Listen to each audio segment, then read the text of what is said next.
and welcome to another edition of the Pick and Downs podcast. I'm your host, per usual, Sean Tyson, here with Zoo and P. Bush. How you fellas doing?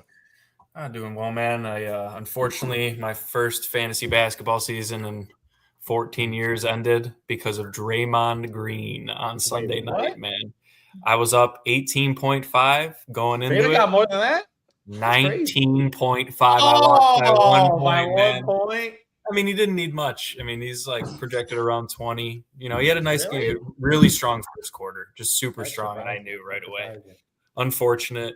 I think I made every single decent decision except for one, and it ended up costing me, but it was not like a huge one. So I still got, I'm going to get third place, I think. But, man, I had actually had a lot of fun.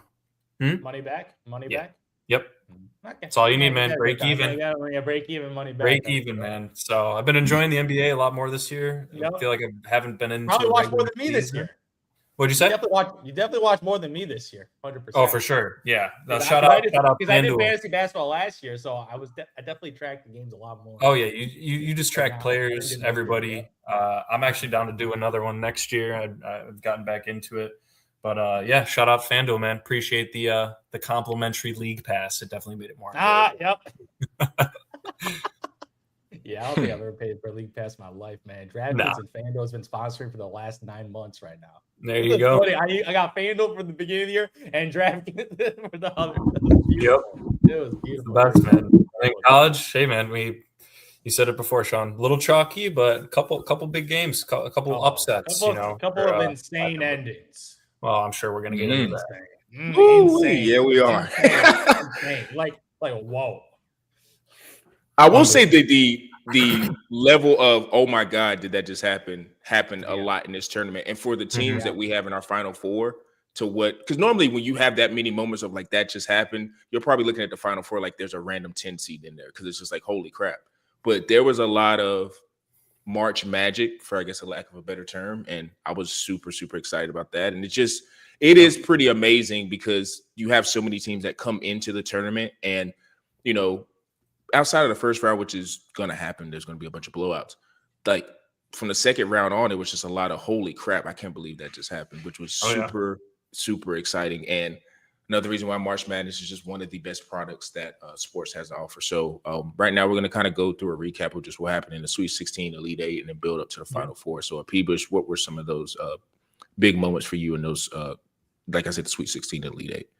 I think I talked about it last week. I was very confident about Houston going into that Illinois Sweet 16 matchup, and they just could not make anything, man. And Illinois was exactly kind of what we all expected. I hate not being able to bet on Illinois while living in Illinois. It's because they'd be a great team to be taking advantage of right now, and I know we're going to talk about them heading into the Final Four discussion. But I really thought this Houston team was a lot stronger offensively, and they just came up flat once again after a great year last year as the runner-ups. But this Illinois team is out there to prove something. That Iowa-Nebraska game was so fun to watch. That huge rivalry. Sturts, man, you want to talk about a guy that kind of has the same speed of game as like a Luka Doncic? He's playing like that, and his shot release, the point guard or combo guard, I should say, on Iowa. His shot release is beautiful, man. He reminds me of remember when everyone was talking about Grady Dick from Kansas and he's kind of been a bum in the league? Like this guy could actually be a similar type player, but I think he has a little bit better of a trajectory. So shout out Iowa, man. They were the longest lasting low seed after Texas got taken out by Purdue in a once again very exciting game there. I think you needed Purdue to lose that game if I remember. You might have been rooting against them in that one. But yeah, that was a close one. The UConn-Michigan State game was good. I thought Michigan State was going to close that one out, but UConn came through with the experience level, great coaching as well. Very well-coached game on both sides.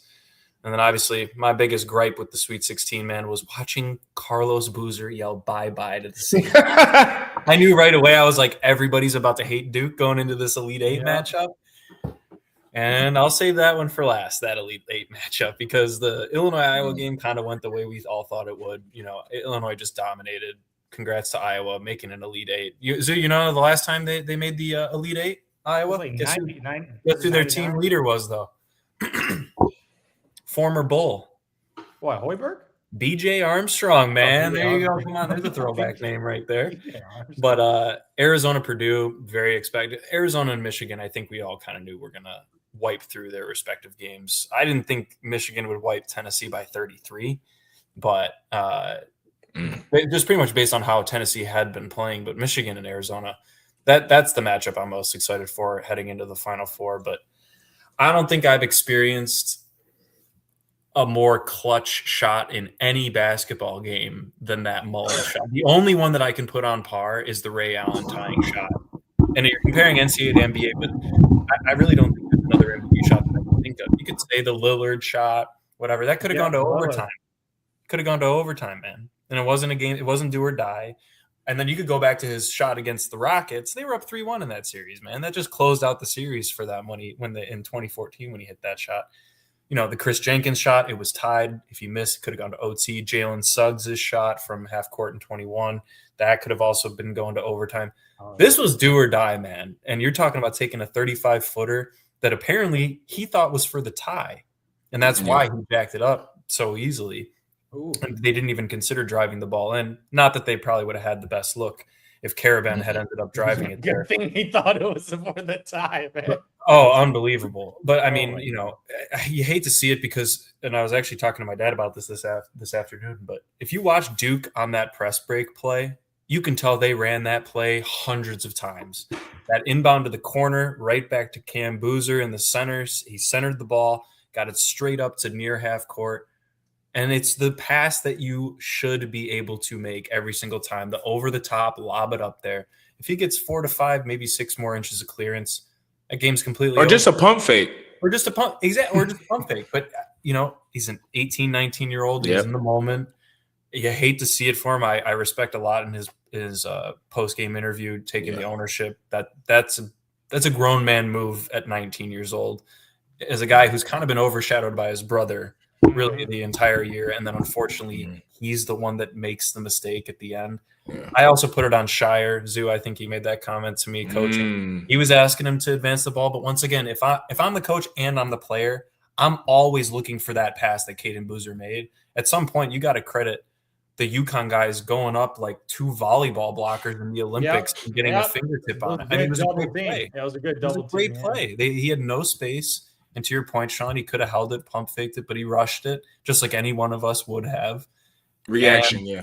And then even after that, the guy still had to make a 35-foot three-pointer for the win, man. So this wasn't like, Duke gave up the 19-point lead. They blew the game. Thank you very much. Had pregame and live UConn money lines at plus 240 and 700 respectively. But you can't blow a lead like that in that game, especially with how they've been. In the last few years, they've just been faltering with such amazing talent. And you said it a couple podcasts ago. You got Cooper Flagg and Con Knuppel doing what they're doing in the league right now, and you couldn't even make it. That Houston team last year. Come on. To that Houston team, exactly. Yeah. So, it's unfortunate. People calling for Shire to be out, they do not know what they're talking about. He's an unbelievable recruiter. He's inbred, He's inbred. He's an alumni, played for Coach K, national champion. I mean, you're not going to get him out of there until he decides he wants to leave. But I just, you feel bad for the Boozer twins. More so Caden, obviously, he probably has a little bit less of a ceiling, obviously, than Cam. But I might disagree with that, too, because Cam Boozer is just bully ball, man. And he was playing football in that last half. He's like a worse – I'd rather have Tyler Hansborough, man, back in the day. Stop. Let's take it easy now. Let's take it easy now. Boozer got a little more guard skills. Like he could pass it a little. Does he? He does one move. That's all he has. I don't know, Zoo. He can pass it. He can pass it. All right. Do you want the Bulls to take one? No. I want the Bulls. Okay, no. But you got to change my team. Like he's a nice, good starter. You got the third pick. Who are you taking? Peterson and DeBouncer are gone. You taking Cam Boozer or you taking Acuff? He's taking Acuff. Yeah, you're 100% taking Acuff. You're not taking Boozer. I love Acuff, no chance. Man. I love Acuff. My confidence, Dame Lillard. Like, I don't think he's going to be better. Yeah, exactly. So probably Acuff. Yeah, but look, it's not the point. Boozer's not. I just don't think he's going to be like the best of even potentially the first 5 guys off the board. I could see him being 5th, right? And that's including some names that might have a little bit more question marks. He might be a solid guy. we saw a very similar player, in my opinion, to Trace Jackson Davis. Very similar play style. Yeah, lefties, had some dribbling ability. Yeah, Cam's might be a little bit better, more experienced, but Trace Jackson Davis, man, he's the 10th, 11th guy on a rotation. And if you're going to spend a third overall pick on Cam Boozer, come on, man. So, yeah. But he's got to enter to the draft. It's the way this season rolled out. National Player of the Year. You got to leave. It's just unfortunate that it comes to the end like the way that it did. But shout out Dan Hurley, man. Unbelievable. I loved the reaction. The headbutt was just the best video I've seen. That's low-key kind of dangerous. They could have teed him up. Well, I didn't know that, but I think the ref and him have a long-standing history of being in he's been in the Big East for a long time as a ref and all that, and so they're just so I think shout out to the ref for not making it. Yeah, because you easily could have if you make contact with the ref. That's an automatic. No, that's a tech. Yes. Yeah, I'm it's automatic. So in a normal game, you're lucky that you didn't get called for that. Because imagine losing that way because your coach is so hyped. He he's got the blade off the shoulder, just completely unhinged, and just probably on 100 milligrams of Vyvanse or something like that, locked in. Just cannot believe that he made that shot because he was about to call timeout too. I mean, anybody in that situation outside of doing the headbutt, because I don't think most coaches would have done that. The reaction and all that was going on before he because then he kind of made him by himself when he did the headbutt. It's most people would have had the reaction of just holy crap. And if to the point where I was just saying earlier about Cam Boozer basically playing football and barreling into every player and then no charge call was getting called, I could see where, like I said before, I haven't been the biggest Hurley fan, but the more and more I watch, his energy is either always towards the ref or fans. It's really never berating his players. So it's I kind of can see why people are more in his camp. And that was just more of a symbolism of him just, telling the ref basically I told you so. Exactly. And maybe even he was trying to show hey man, this is what Boozer's been doing all day, let me do it for you. But yeah, man, just in wraps, tough way for a true number 1 overall seed or top 2 seed overall to go out like that. But shout out UConn, man. They've been here. I had written them off in that game. I had them losing in that game to Duke in the tournament, or in my bracket, I should say. But as the game got closer, I was UConn's got some juice, man. And rightfully so. Great head coach. The team loves to play for him. And we got 2 great matchups for the Final Four, man. I'm excited. For sure. Because I really let's talk about this UConn run right now. Because that Michigan State game, I don't know if you guys saw the first 5 minutes of that Michigan State game. It was an absolute massacre. I believe it was the Michigan State started off 2 for 14. They had 6 points. UConn had over 25 points. It was an ass whooping. I thought it was going to be a complete blowout. I was all for it because I had a bracket. Other person had Michigan State winning. I had UConn winning. Winner decided the bracket by 10 points. Wow. AKA Eric. Of course. And I beat him by 10. He had Michigan State. I remember we were out at the bar. We were watching that game, and then I was yeah, Dan Hurley. He's a rubber in the face. I know. Sure. I was yo, we all 20. We ain't gonna get a good game. But then that second half hit. I was oh, Michigan State kind of making a run, and we got a 5-point game. Oh, we got a 1-possession game, and I was nervous because I'm they actually kind of blew a 20-point game where everything was going for them. They looked like the best defensive team in the NCAA. Every 3-point shot was going in, and they were still able to close that game out. But that ending, I was kind of ooh, they kind of almost blew it against the Michigan State team, where I thought UConn was the better team in my book, and that game was a lot closer than I expected. So going this game against Duke, where Duke also went into an absolute battle with St. John's, because that was a great game. That was also a great game too. It went down to a couple possessions at the end, where obviously St. John's going to close the deal. But it was 1 to 2 possessions where if a shot goes in there, St. John's was playing extremely well, and they led a lot of the game against Duke. Yep. I remember, for Duke, for me personally, I remember they were the number 1 team in the NCAA at the beginning of the tournament, and I was they lost their point guard. They lost Foster. You got the Boozer twin, who wasn't an elite point guard, but you're asking a young guy to come in and lead the show, and Yeah, this is what happens. Yeah, this is what happens when you don't have a point guard in clutch situations. It's one play or two plays that decide a game, and obviously that cost them a berth to the Final Four. And this is why I always emphasize point guard play, because in those close games, it's that one pass, it's that one read, one shot, or one decision making that's going to decide these games. Because a lot of these games go down a couple possessions, especially talking about that region, Duke and St. John's. That was 2-possession game. Same with the UConn Michigan State game. And obviously we saw that with UConn. That was a one possession game with that shot by Mullins to get it done. But yeah, UConn, this is the best college basketball franchise. And I know people talk about Duke. Yeah, UConn's the real team. We gotta remember that, because all I've seen Duke in the past couple of tournaments is they get all the good players and they choke. Even though on paper they're talented, they're really good. They're better at recruiting than UConn, 100%. By far. But they just don't get results. And I'm not even asking you to win the championship. I'm asking you to be making it at least Final Four championship, being consistently doing well in the tournament. While UConn's track record is, man, we 7 seed and we make it to the end game. They have won so much more in this Dan Hurley era. That dude has been in Final Fours easily. And even last year when they lost earlier, they lost to the eventual champions, Florida, by a 1-possession game. Yep. So the dude's track record is insane. And even before that, they had all those championship teams that we've talked about. Yeah, exactly. They have and legendary players too. Yeah. In those they runs. Have legendary college play, legendary runs where Napier, Kemba Walker, they have a track record of winning in March, and it continues to happen, because what we saw, that was just a miracle play. Obviously, forcing the turnover, you got to still hit the shot. You just got to still hit the shot, and Mullins hit that shot, and it was not lucky at all. That was a pure.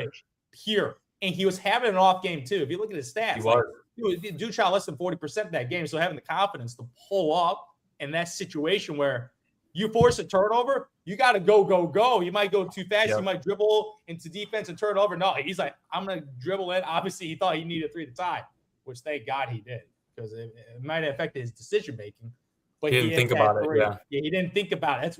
He's a pure shooter, so he didn't think about it. No. And obviously, he did get a clean look. The guy didn't put a hand up, but it was a deep NBA Steph Curry type 3, and he was able to swish it. And the Huskies Lillard over PG. Exactly. It was a bad shot. I'm telling you, man, it's crazy, because UConn probably one of those sleeper picks that a lot of people should have had more notice, because they are still a 2 seed. Yeah, they are a 2 seed, right? Agreed. So this is not surprising. And I got to shout out that guy Reed. That guy Reed is something ridiculous in college, because that is a man amongst boys. Because his ability in the post, just one-on-one, unstoppable, especially in college basketball. Just you see some of these bigs just dominate. Where I'm like, I see some more post games in college basketball where you just go one-on-one. The dude just scores every single time, and he's a really good playmaker. He's really, really good at passing the cutters, right? He got a little shout out to a future old UConn legend, Mr. Adama Sanogo. He's that big brute force, shoulders chiseled like a warrior, and that dude just freaking scores every time in the post. And he was absolutely carrying this UConn team again, because, as we mentioned, Mullins didn't really have the best game in Caravan. Hit a big 3 though. He hit that clutch 3, huge shot. But that was all he did that game, shooting wise, because he didn't really hit any shots, and he's probably one of their best shooters. So overcoming his bad game and still beating this really, really good Duke team, man, I don't think anybody should be surprised right now with UConn running the table again, because I'm like, they fit the criteria. They had a couple of pros already. They got the big, they got the guard. The point is a little questionable, but they got some really, really talented players, and beating Duke. They win again, man. I swear to God, with this team, watching them more on paper, okay, they got the big, they got some good guard play, they got the swingman, the vet, and Caravan. They got some good pieces. Obviously, not as good as I would say those old UConn team. Even the team I thought was a 3 seed a couple of years ago when they went on, I thought that team was more talented than this team. But man, you get a draw Illinois. I think that's gonna be a really, really tough matchup, because that's another team I've been very impressed. Because I gotta mention, that Houston game was a humbling watch, man. I was just watching them. It was like a massacre. And Yeah, it was embarrassing. The size, the defense. The size was the difference. It was just, like they couldn't hit anything. Houston couldn't hit any threes, and obviously Houston, I thought offensively this year was better than last year, and that's where they got some really good like quality process, quality players. And I was like, okay, Houston's probably gonna make that turn, and obviously they were in the championship game last year, so not being this Illinois team where those Euros, man, those Iviciches and Sayakovic, that's the key. Man, that roster's got Euros. They are that are good, built, strong, big, and skilled. These are skilled bigs. Like they can shoot the three, they can dribble, they can pass. Yep. So they're very multi-dimensional bigs. Where I'm just like, ain't got this guy Wagler who's an NBA guard. So on paper, it's a really, really talented Illinois team where they kind of just rolled through because that Houston game wasn't really competitive. They obviously made a run at the end where I was like, is it possible? No, it's not possible. It's not a Reggie Miller situation. That's not going to happen because they can't hit any threes right now. So they kind of rolled Houston. It was a 10-point game, but I felt way bigger than a 10-point game. And obviously they beat a really good Iowa team where they took control of that game. So they kind of dominated. And as you mentioned, Michigan was the Michigan Invitational. Like, they didn't really get challenged at all, like, to be honest. Like what game was close? I don't think they really had one. I don't think they had a close game. 21 point. They beat another team by 20. Alabama, they beat 20 plus. 13. 13. They beat Alabama by 13. And Michigan, Tennessee, they beat by over 30. So it was kind of an easy road. And now they get the pace. Now they get in that. This might be the pre-championship game. Yeah. This might be the pre-championship with Arizona and Michigan, because Purdue is a cute story, man. It was a cute story. They shot by Arizona. It was a closer game at the end, but after that, Arizona just kind of like blasted through. Where I thought, I was like, Arizona covers the spread in every single one of these games right now. And they only hit 5 threes, which I think that's the craziest thing. We were up by like 20 plus at the time. Like I think they only maybe shot like 5 for 14 or 15, and to win by 15 and drop almost 80 in college and only hit 5 threes. Nowadays, that's pretty rare. Yeah, because they got some like girth. Like they got some bigs on there. And what is it? Krakich? I forget how to say. Or I forgot. Karchenkov. Karchenkov, the big who's also the Karchenkov. He's a big 7+ and very very skilled too. So like they got the bigs, and obviously they got the 2 elite guard play where you got a combo guard, Bradley and Burries. Yeah, exactly. So you got a guy who could take the load off dribbling wise, where they could like take turns dribbling the ball. So they got the bigs and the elite guard play. So yeah, I think Arizona got the edge over there, but Michigan is gonna be a tough out. And as a guy who has a bracket on the line, other guy chose Michigan. I chose Arizona. The winner of the game decides the bracket, man. And it's a 50-50 game. I'm like, should I hedge? Screw hedging, man. Let's ride, baby. I believed in Arizona in the beginning of the tournament. So I'm stand by your choices, Zoo. I do. But I got to admit, I'm nervous. That 7'3" guy, though, they got some big guys. They got some big boys over there. Michigan definitely, and I got to shout those guys out because I was looking at their names. Who was it? Is Yaxel? What's the name? Yaxel. Kate Cunningham's age. Oh, yeah. Yaxel, Lindenborg, Morez Johnson, and Adai Mara. 6'9", 6'9", and 7'3", respectively. That's why it's just the defensive like ability and just offensive rebound, like all of that stuff combined is the reason why Michigan's kind of just running through it. They've kind of shown like, okay, the matchup size-wise for a lot of these teams that they played have just been overwhelming. And it's the same thing with Illinois. Now, going back to, before we get to the championship stuff, like for me, going back into talking about just the Duke and St. John's game, like that game was incredible, right? I love that game. It's back and forth, back and forth. You know, you're looking at it, it's just like St. John's. And I kind of need to give a shout out to Rick Pitino. Like, I know he got put in a purgatory when he was at Iona and all that type of stuff, but like, he's basically just shows why he's just one of the more elite coaches of like, he needs to be put into the realm of like the Izzos and all that stuff, and just of how, at least with him, he's gone to different places and been super successful. Like, I mean, I think he was successful at Iona. He's been successful at St. John's, was really successful at Louisville. Like, he's one of the ones where I always value guys who can take their system and go to different programs and install it. Like, I know it's always easy to stay somewhere for 30 years and have different players come in, but every university is different, and there's different types of pressures and, you know, good and bad things about it. So if you're able to just still remain focused and get guys to play And two, I know St. John's has their own NIL budget, and I know they don't have football, so it's maybe a little bit more. But even still, just that school not really being a blue blood in terms of currently, like back in the day they were, but now they're not. Yeah. He's able to get them competing with a team like Duke, says a lot. But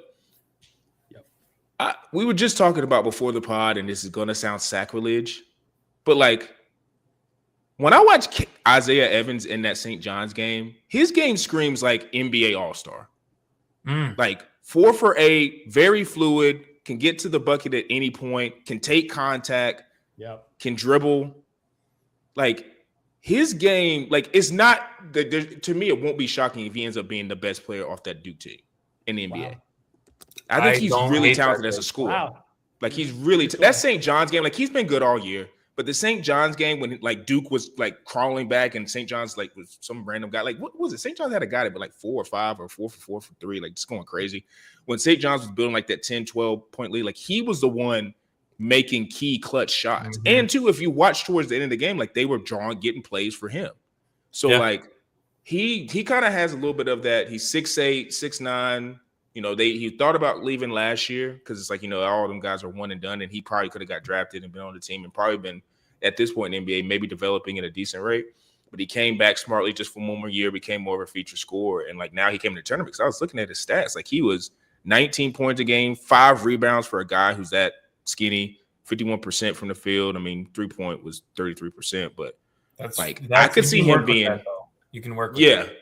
Like, I'm not saying he's going to be a top 10 pick, but like if you're in that back end lottery, like that's a guy that you could probably plug in, start off as a 6-man, maybe as a role, and for a solid team, and he ended up being really good. So I was really impressed by how he put a hand up.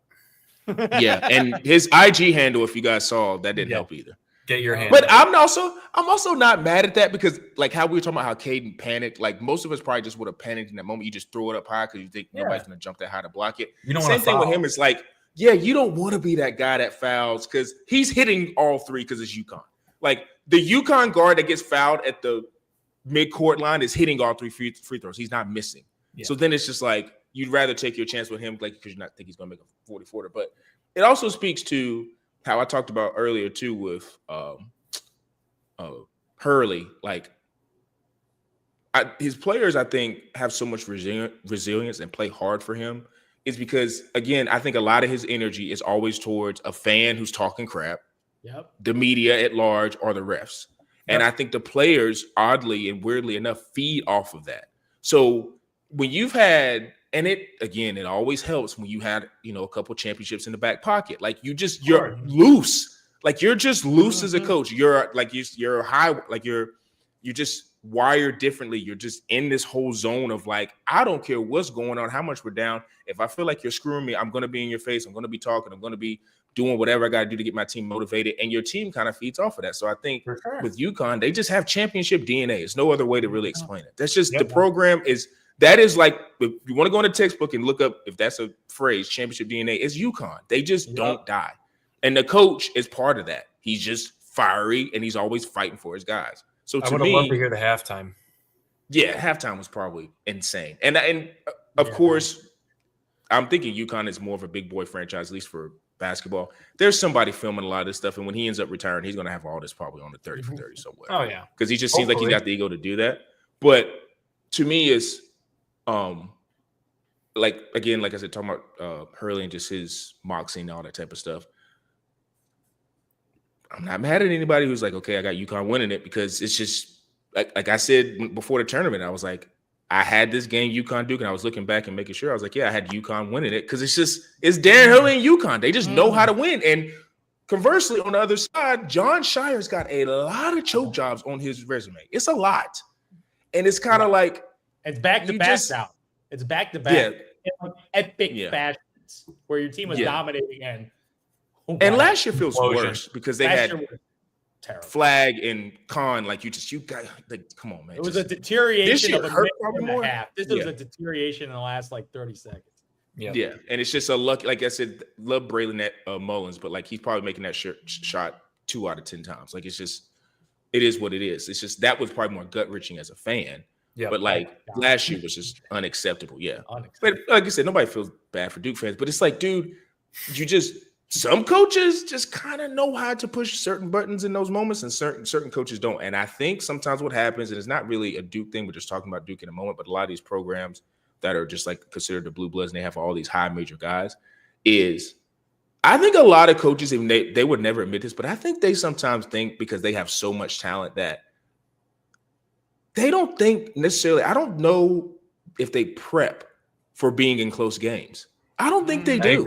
Because Duke acts like they have so much talent that they should never be in a situation where it's like a 1 point or 2 point game. Like they know it could happen, but like because of how much literally NBA talent they have on the roster, I don't think they're as fine, like going into the fine details of like what they should and should not be doing. So because it's a pattern now. Yeah, ACC too. Like your only competition is North Carolina if they're up, and then maybe an NC State comes through in Virginia. So it's like, I'm not saying they don't practice it, but it just feel like it's a like emphasized portion, because you saw what Dan Hurley was doing when his team was crawling back and was getting into the game. They ended up taking the lead and figuring it out towards the end. So I don't know, man. It's like, yeah, like you said, people, they're not firing. Like it doesn't work like that in college basketball. Like it's not football. Most teams want to win the championship, but like they're getting to the Elite Eight, the Final Four. Now, if they were like how North Carolina, you get bounced in the first round and they're looking like a little lackadaisical, it's like, okay, maybe there's a change that has to be made.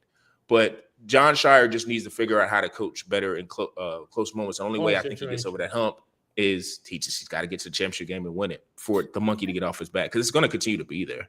And I think it's part of it too, and people keep forgetting this, man. Like the one and done culture does kind of screw you. You don't have the guys that have had experience in big games because they're freshmen. Now, yeah, Mullins is a freshman and he hit an insane shot. And congratulations, onions, but like you need guys like a Caravan, right, who's been there for a long time, right? And there is value in that. I think the transfer portal will help that. It'll continue to help that. I think you might see Duke start to play that a little bit more. They're going to get their 5 stars for sure. Yeah. But if I'm them, look at Isaiah Evans. He ended up being their most consistent player. I know Boozer did have a good tournament, but he was at least there last year, and he had been there before, been in big games, and it helped. And he was the most composed, I should say. That's the way to put it at the end of the game. Yeah. So, again, they're going to have a lot of talent. I was watching today on Twitter, just saw a bunch of stuff of like their guys coming in. They got a really nasty guard, I think, from Virginia. So they'll be fine. But that's going to be a bugaboo for them. And again, man, it's just shout out to Dan Hurley and how he's moving. Like, also looking at Arizona and Michigan. Again, I think most people agree this is probably going to be the quote unquote championship game. I'll be interested to see how Arizona attacks, because part of the reason, like I think people you brought up, like they don't shoot well. Part of the reason why they win these games by double digits because their free throw margin is insane. They just know how to get to the line. They attack. So those guys, those big guys, Bradley and what's the other guy? Burries is like, maybe they need to get into attack mode, get early fouls on the bigs. And that'll, they're making their free throws. So maybe that'll be a way you can kind of neutralize Michigan. Because I do think if you maybe at least just get one of them in foul trouble early, that makes that more of a competitive game. But if all 3 of those big guys are on the floor, it's gonna be tough to beat Michigan, because those 3 guys know how to play the game of basketball. They just do everything within that offense smoothly, and defensively they're just insane. So that's gonna be really interesting to watch. And honestly, Illinois is kind of the same way with UConn. Like if you just look at it on paper, it looks like a matchup that Illinois should win in a not dominant fashion, but easy fashion, because I feel like UConn's another team, like they kind of got to get like good shots from 3 or they're just cooked. And if they're not hitting shots kind of like how Houston was, they're done. But it's the Final Four. They have been here before. And like I just said 5 minutes ago, Hurley is a dude that's going to use I know they just made the shot and everybody looks at them as like, oh, they're the perceived. Because I do agree with Zoo. Like they don't get talked enough as like they're the preeminent blue blood. But they have a really strong case of being the preeminent blue blood. Like they are basically the version of like, it's almost like, and I know COVID's a sensitive term, but it's like pre-COVID, post-COVID, like they are the team. Like they're winning championships in both eras. And they're doing it with a like 1 or 2 pros and a bunch of guys who are just like been in the system, which is how you need to do it. 4-year, 5-year guys who are low-end prospects, but then they develop, and then eventually these guys actually make the league. Like you see guys like a Cam Spencer making the league and being a viable like bench guy for these teams. So they like develop really, really well into these very productive like role players. And a team that Michigan's kind of the same way, right? They've gotten a lot of guys that end up staying there a while. Yaxel's in his 5th year, right? And he's the best player on that team, or the most consistent. And experience matters. And I'm sorry, there's a difference between a 2-year-old man and a 19-year-old kid. There's a big difference, or 23 years old.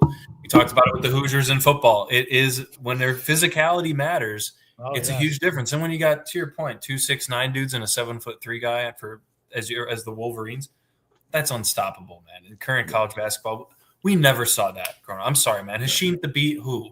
You know, like, come on. Like, there's only so many. And they're fluid, too. All those guys can move. Exactly. There's only, and that is a testament to how the game has arced over the years, right? And just how it's played, the expectations of height, shooting, and movement. But to be 7'3" and moving like that, like, the only other guy you can really count in there is like Victor Wembanyama. But like, come on, we'll pump the brakes on that. But like, it's an alien, exactly. So yeah, I'm going hard over mind. I do think Michigan probably wins that game. The only thing is that neither one of these teams has really been in a close game, right? Maybe the Utah State game, Arizona had to fight off a little bit in the second round. I actually thought that was good for them to go through because they were up, 20 plus on Utah State, and then they come back, make it at least an 8-point game, 7-point game, something like that.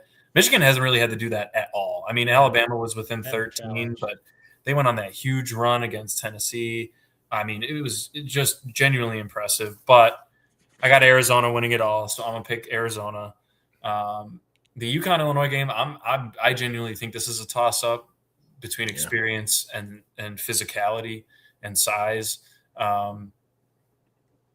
It'd be great to see a big – I know I just picked Michigan or Arizona, but it'd be really cool to see a Big Ten national championship game. I think that would be pretty cool. But I am going to pick Illinois against Arizona with Arizona winning it all. It's tough because I think any one of these 4 teams could win, and that's what we should want. We don't want to see San Diego State and like Loyola in there and be like, well, they're there. I'm picking UConn. This is different. Yeah. Like any one of these 4 teams, I think could win it all, and that's ideal, man. It'd be ideal. But I don't want Illinois in the they might make it, but they're put on the national championship game, man. I mean, come on, Zoo, you can be my bookie, man. I'll send you. You might have to send that across the state lines. Yeah, that's so true. Yeah. This 5-4 is really, really interesting because you got the classic. Like, if you're a 1 seed, 1 seeds make the Final Four. Because I know for some people with brackets get too cute. Like, I don't want any 1 seed. Then you might as well be donating money for this bracket. Like, if you gotta have at least a couple of 1 seed. I say minimum of 2 every year, and probably more because you don't know which 1 seed's gonna be. Right. So because obviously this year Florida obviously failed. Where I would say they were the weaker of the other 3 1 seeds. Agreed. But like for me personally, I'm like looking at this right now. It's like I think Arizona coming in tournament should have been the number 1 seed overall. And I think they've proven it in this tournament they beat a really good Purdue team. This is a Purdue team, Big Ten tournament. They beat Michigan, right? They beat Michigan. And offensively, like when they get it going on offense, they get the threes going. They're really, really good. And they got a couple of bigs too. Like Purdue always seems to find these bigs where guys just crashing the board, offensive rebound, and as you mentioned, the physicality of these bigs. Getting offensive rebounds on the glass, it really, really matters. But now you got a guy in Michigan right now where everybody is big and physical outside of the little guard on Michigan. Yeah, exactly. So you're talking about a team where, okay, you're going to be matched up against a team that's probably they're going to be more physical than you on paper. You look at the lineups right now, right? Like the backup guard, like the guards on the Arizona side, they're kind of more finesse guys. While Michigan is just brute strength, like size and defense, like that's their identity. Like that is their identity, and I'm quite nervous. I honestly have to say, Arizona versus Michigan, like this might not be the perfect matchup situation, but I'm leaning Arizona because of the multiple guard play where Michigan got one guy like a primary ball handler, right? I don't think they got like too many great primary ball handlers, and they Yeah, so he's a wing guy, and he's very, very experienced. But as a true point guard, I don't think that was probably, I would say, their biggest weakness on that team, and that's why I kind of faded Michigan. I knew they were a really, really good team, obviously based on the regular season wins, but the guard play, I got a question mark about the guard play. So I'm going to slightly lean Arizona, but I don't hate people want Michigan because this is a true pick. Michigan is actually a favorite in this game, a slight favorite, -1.5.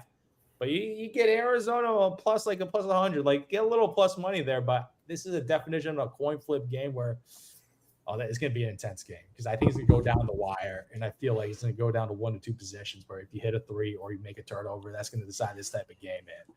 I don't think my heart can handle that for a March Madness right now because like this is for me. This is the championship. After this, nothing else really impacts my bracket, and I think that impacts a lot of people's bracket because I think a lot of people who are left have either an Arizona or Michigan making it because these are the one season most people picked a one seed to make it to the championship game or won it all. Yeah, Duke brackets are dead. Duke brackets are definitely dead.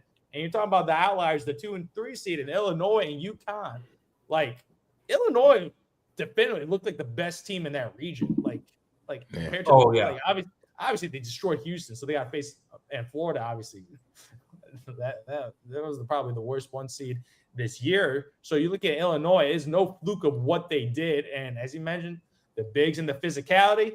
But in this one, I think I kind of like this roster a little more than Michigan because man, they got that guard over there and Wagler where he got a little wiggle in his step in. He got that shot going, and they got shooters and bigs and offensive rebounds. Like I look at all these things on paper, but then you go against a team in UConn where miracles happen. Like that's all I got. Because don't let it be a close game. Yeah, I know. Watching that Duke's the better team. Duke's just the better team. Even without their point guard, they were the better team. Yeah. They just obviously couldn't close the deal. Yeah. So, I think Illinois is the better team from what I've seen in this tournament. Yep. But betting against UConn is something I'll never do in my entire life, man. I ain't ever betting against this team, especially how much this team has done for me in March Madness. So, if UConn has success, I can't even hate on them because winners win. And Dan Hurley, there's a reason this guy's ego is that big because the dude just gets it done, and he doesn't get it done with Duke prospects. He gets it done with UConn prospects, and man, it's impressive what his program has done under his control. You got UConn? If I'm betting, my rule is never bet against UConn. So I'm putting my money on UConn. Sounds like it's turning into the Chiefs invitational, but Huskies. I do love them, man. Both those teams made me some money, so I would say they're in the same category. Like these teams just kind of dominated. I would say the current era. They've dominated kind of easily. So yeah. But you still got Zona winning it all. Oh yeah. Well, yeah, you got to go Zona. Oh yeah, Zona. Which that would be a tough bet to make because if it is UConn, I would I'll be nervous. I have Zona. I'll be nervous again because I got a couple. I want to pick Arizona winning it all, so I'm kind of nervous if that's the case. But because that's me. I got Arizona, UConn because I have Arizona winning my bracket, but it's I would feel more comfortable with Arizona, Illinois, even though that might be a tougher matchup for Illinois because it's if UConn's in that final game, they're probably winning it. Because it's just there's going to be no nerves for UConn, and there'll be all because you got to think too about Arizona. They kind of had the Duke thing where they were either getting bounced early or not getting to the Final Four. Because I think I read somewhere where they hadn't been in the Final Four since early 2000s, I think, or something.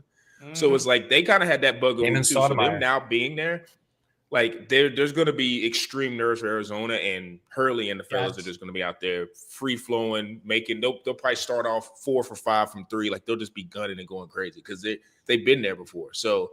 Yeah, I have Arizona, UConn, which reluctantly I'd be picking Arizona just because of bracket sake, but I wouldn't feel confident about it because just UConn is just they have the championship DNA, and the coach is a madman who has a method to everything that he does. He just has a method to it, and it almost I hate that he is kind of a insane person a little bit because if he was just kind of a little normal, he would get appreciated. I think appreciated more. It's just really? Oh, he's in the. So? Yeah.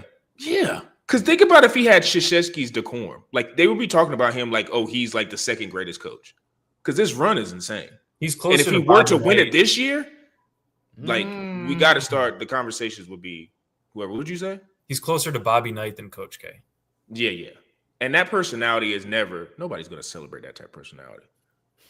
Unless you win 5 national championships. Like UConn, like he's a god in UConn. Like, because you got to think about the UConn just infrastructure. Like they have Oriem on the women's side and then him on the guy side. And before that, they had Calhoun. So it's they're kind of just like the hub of like great coaching and great players. Mm-hmm. So now he has his new style on how he does it. But no, I just think some of that stuff that he does, even though I do agree with like it's not intended towards, because again, if it was towards the players, it'd be a whole lot more like that was Bobby Knight. Grow up. Yeah, that was Bobby Knight, the main difference between him and Bobby. But like a lot of people don't have the ability to like dissect and be like, oh, he's directing energy towards the refs, or oh, he's directing energy towards. They just look at it as him being crazy on the sideline, and that maybe is affecting the players. So it is what it is. But again, I will not feel confident if it's Arizona UConn, because it's just he knows how to win in March, or in this case, April. But gotta give a quick shout out to Gamecocks over at for the women's side. Tall task against UConn now, which kind of sucks. I think they did that more so. You know what's crazy too is not only just one season; it's the same teams from last year. So it's like if you want to think about a bracket that's picking chalk, just go ahead and pick that. You might be better. I think you make more money picking spreads maybe over on the women's side than actually. Yeah, minus 40.5. You know. Yeah. You got to kind of figure out that math over there. But like they got a tall task going against UConn, who's undefeated, and I think 2 years ago Carolina did that, going undefeated and winning it all. So hopefully we can spoil them somehow. But yeah, they're another one. Just all of them well-oiled machines. Like they just. That is the birthplace of basketball, UConn. That's just what it is. Who would have thought? Yeah. And, I mean, one could argue, like, even though UConn football sucks and nobody's going and watching UConn football, they still take a little bit of the budget. So I would say the budget's probably heavily leaning towards basketball, but they still have to compete with football a little bit. So if UConn football ever got good, maybe it would be just off of the basketball team giving a little bit of money over, but I don't see that ever happening because the thing is they're winning at such a high rate. It doesn't make sense for them to even like try. I mean, every school wants to be good in football, but like how UConn is literally like winning almost every other year, it's going to be a lot of donors that's going to be like, do we really need to give money to football? Even though it can make our program even whatever, but that's beside the point. So shout out to UConn, Arizona, Michigan, and who's the other team? Illinois. May the best man win. We'll see how this goes out. Like I said, it is kind of sad because it's getting towards the end of it. But we have the NBA playoffs that are actually coming right down the pipe, right around the corner. So you guys tune into that. Make sure you are watching the page. We're going to be getting out a lot of content, whether it's Dan Hurley doing some crazy type of meme where – because that's another thing too. That meme, which is a memeable, like the biggest meme that you could think of. Like it's just and that's going to live in infamy. The only equivalent. Tire's Space. The only closest thing I've seen with shock. Matt Nagy, double doink. Oh man, that back shot of pause of like just like literally all of the guys behind him just like in disarray, and like just like they were just cooked. Like it's just like I said, I can't stand Duke, but it's just if you're a Duke fan, you are going through it because that is just heartbreak after heartbreak. Like it's funny. It's just not even worth it. So I imagine, man, because I was at a bar for one of the college basketball games. It was actually it was a Duke bar. Like they had a Duke flag and everything. Wow. I wasn't there for that upset. I was there for when they were destroying one of the early round games. But I can imagine at a Duke bar and seeing UConn hit that shot in New York City, where there's probably a couple of UConn people that live there too. So a lot. I cannot imagine that reaction on that shot. Because oh my god. I would have been going nuts. That would have been it. Oh my god. Yeah. That's what memories of you just that's what memories have made from it. March Madness is so good. It just and it's crazy because it's like these endings, man. It just almost feels like it's scripted, but it's not. It's not scripted, but it feels like it is because it's like it should not be this amount of games just coming down to the wire making all these crazy shots. It's just it's unbelievable. They do it every year. I get why it pays for funds every other sport. Like I get it because it's just that good. Hey, so I'm just waiting for the Carlos Boozer footage. No one showed that after the show. You're right about that. They have not shown right before. Amazing reaction. You know, I don't know what it is. I don't know what would be. I don't know what would be more embarrassing, man. Showing his sideline reaction or having to watch him paint his hair on again, man. I will say this, and we'll end this on this note. The Duke Mafia is real. Like, we joke about the Mafia. Like, Duke Mafia, there's a lot of people who graduate from Duke that are working in ESPN. They're not, that footage is probably not coming out. If you're going to find that footage, it's going to be a rogue employee on Twitter that posted it. It's not coming from the ESPN networks. It's SEC for football. It's the same thing. Yeah, same. Yep. It ain't happening. So Duke has that type of pool. But we'll see how it all shakes out. And like I said, the NBA is coming down the pipe. So make sure you follow the podcast, Tyson Talks _ YouTube, Quantrell Knows. Make sure you follow us on Spotify, Apple. Basically, give us a comment, give us a like.